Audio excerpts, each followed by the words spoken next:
තැනකම යොමුනවා වැන්දත් හැදෙන්නේ. ඇඬුවත් හැදෙන්නේ. ගැහුවත් හැදෙන්නේ. මොකද ඒගොල්ලෝ හරි දැඩි මතවල. කියන්නේ මිනිහෙකුට වෙනස් වෙන්න මොලේ බෑනේ. බුද්ධිය බෑ. ඒක දෙන්න බෑනේ. කණ්ඩ දෙන්න පුළුවන් කොහොමද බුද්ධිය දෙන්නේ? හරි දුෂ්කරයි. දෙන්න බෑ. එක සැරයක් හරි 100 සැරයක් හරි කියලාද නැහැ. ඒ 100 වෙනි සැරේ තේරෙන්නේ නැත්තම් මොකද කරන්නේ? මරණකම් ඔන්න හින්දා රණ්ඩු වෙවිදත් මිටි කතා ඔබ දුක් විඳින්න නැතුව නේද? ඉන්න දෙන්න කියලා මම යෝජනා කරනවා නේ. මොකද හේතුව ඒ අය හදන්න පුළුවන් කමක් නැහැ. ඒකයි යථාර්ථය.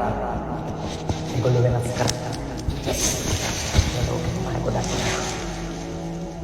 ඔබ ඔවුන්ට වෛර නොකර. ඔබ ඔවුන්ට ක්‍රෝධ නොකර. මොකද ඔවුන් නිසා ඔබේ සංසාර ගමන තව පිරියවා ගන්න ඕන